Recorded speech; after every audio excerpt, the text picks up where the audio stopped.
Hey, look, the judge is not with you today, but there's some news out of the chamber and the court. And let's take care of the first one, and that's the pay raise that everybody's talking about. And we learned that the Supreme Court justices are, I guess, kind of unique in this category. They're the only ones that can give themselves a pay raise. Well, of course, the raise is not just for the appellate courts; it's for all the judiciary, all judges, statewide. Yes.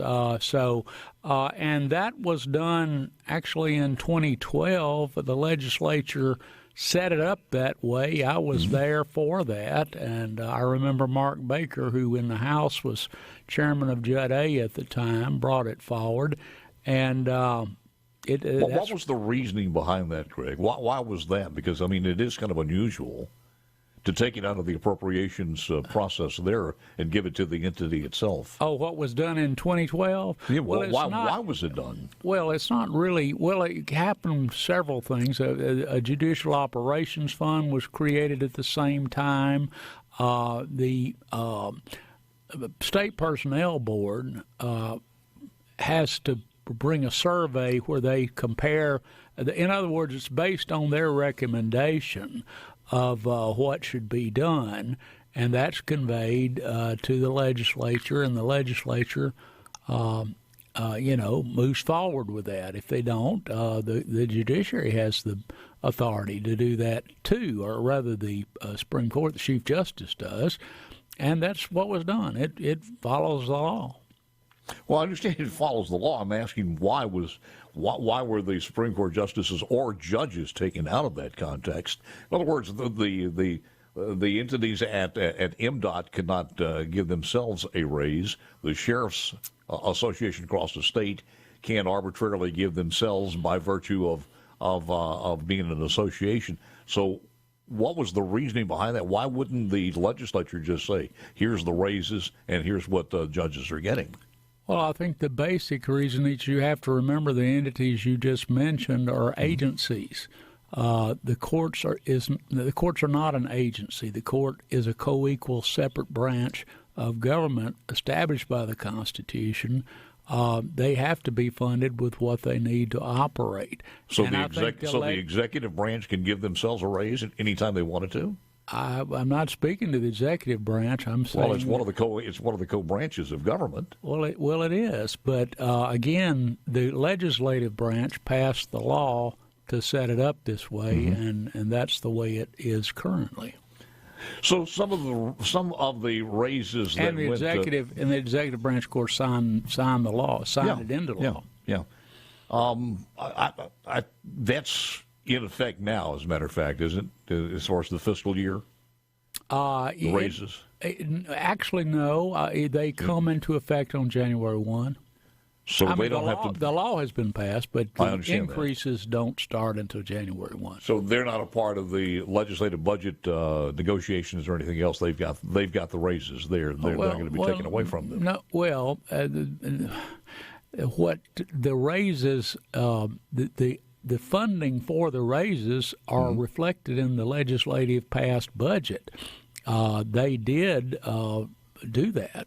They're the ones that increase that.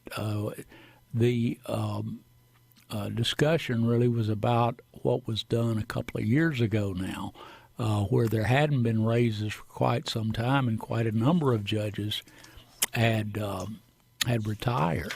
And that's when that was done. But no, the legislature in the past session enacted these increases like it did for many of the state agencies. So it's in the legislative budget now.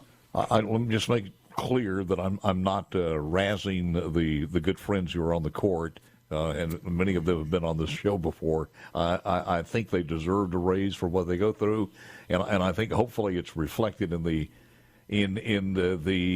ability to get some additional people on the court.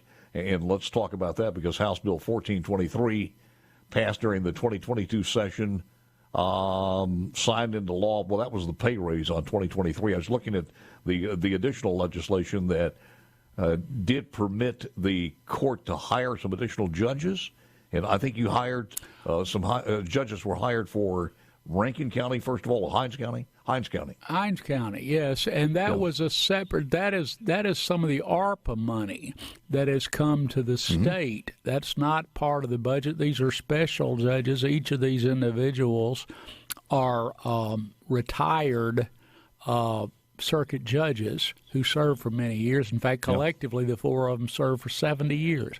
But they are what we call senior status judges, and they handle cases from time to time all around, as appointed by the Chief Justice. Now, the legislature, again, with this ARPA money, targeted some money for Hinds County to relieve some of the backlog that was created as a result of the pandemic. Because, Paul, constitutionally, the courts are required to stay open.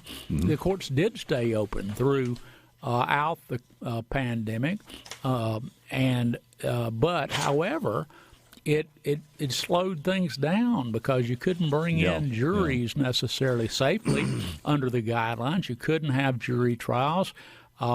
Many things were delayed or postponed, and as a result, there's a delay in justice, whether or not it's convicting someone or releasing someone.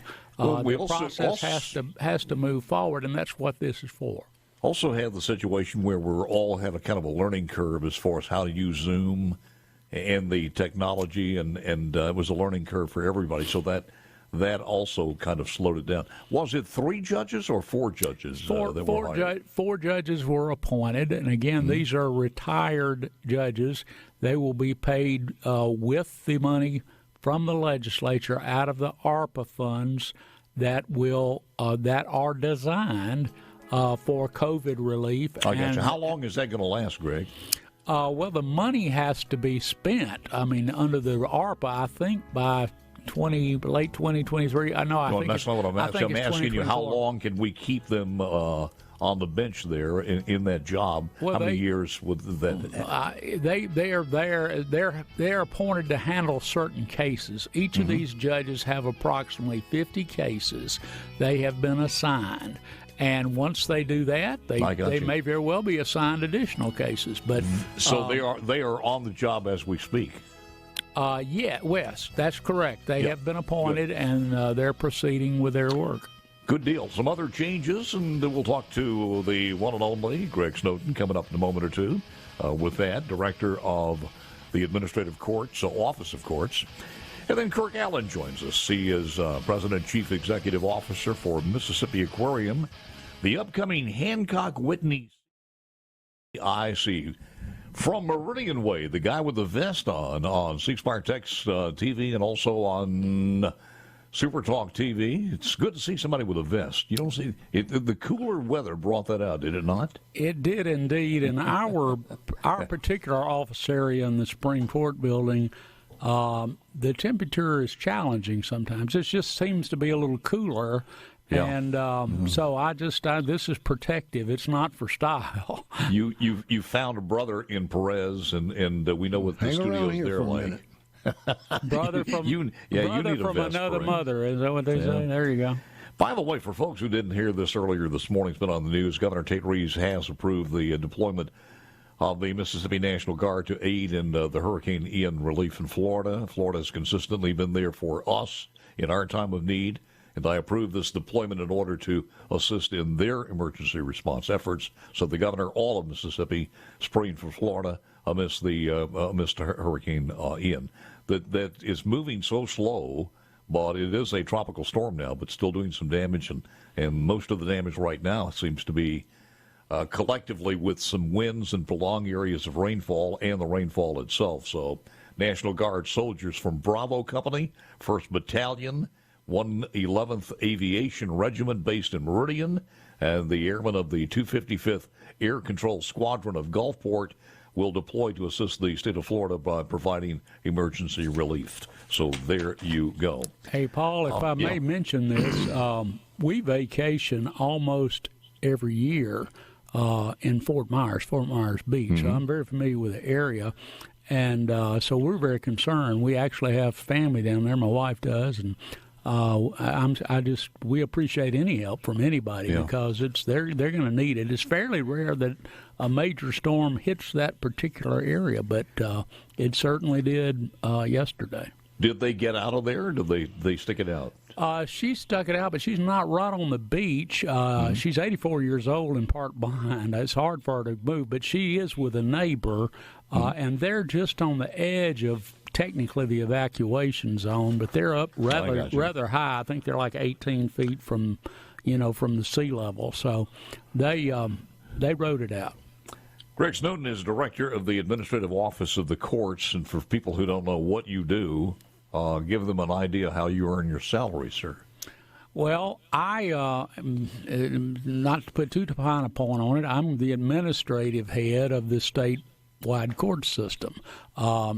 The Chief Justice is the chief administrator of the courts, but the Administrative Office of Courts and the director it was established by the legislature in '93. And our office directs the operations of the courts, not day to day. I mean, obviously the judges and the clerks and those people do that, but we have oversight authority for many of the things. We set salary ranges and things like that. I deal as director with the budget, and I spend a lot of time during the session over there dealing with that. But essentially, we're there to assist the court system and the administrative aspects of their work, and it's a very rewarding job, and I'm very fortunate to have an excellent staff. What is ahead as far as the 2023? You talk about your liaison and your relationships with the members of the House and Senate, of course, but certainly with the House. What's the agenda as far as? And I know when we've had the Chief Justice on, we talked about the need to expand the court system as far as drug courts and youth courts and things such as that. Give us an overview of where your game plan is for 2023.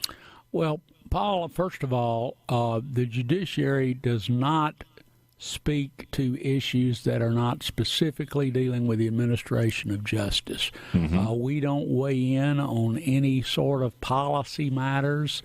That's appropriately something the legislature and the executive ought to address. We do weigh in on issues that relate to the administration of justice. We're allowed to do that, and that's what we do. There are several technical matters I know in statutes that we're suggesting that they take a look at and perhaps deal with. And I don't have a list here. None of them are huge items. And of course, we want to continue to work for appropriate funding of the judiciary. I have to say the legislature was very generous to us this past year. I feel like the relationship is very good, and we look forward to continuing to work with them. We're very grateful for what they did and the funding they gave us. I appeared yesterday, as a matter of fact, before Senator Boyd's committee. She has a committee dealing with children's issues, specifically adoption and termination of parental rights issue. And I had the privilege of chairing a committee, and I was just the facilitator. I wasn't anything other than that. But we had subject matter experts, judges, people from CPS, people from the Attorney General's office that handle TPRs, and really have done some really solid work for eliminating some of the roadblocks in the adoption process that were procedural and logistical. And it's going to be more important now than ever. Absolutely. And well, since you've got a long-standing gag order here, I'll give you a chance to do a little promotion from your hometown before we let you go as far as Meridian's concerned. Any Chamber of Commerce splash you want to do that for our hometown, Super Talk hometown of Meridian? Well, things are really looking up, Paul. And, I thought you'd say that. Oh, well, they are. And if you have not been yet to the new 3-foot hotel, well, it's not new. It's built in 1927, the building. But it's newly refurbished. It's really completely refurbished. I liken it to the King Edward here. It's right in downtown. Or the Peabody.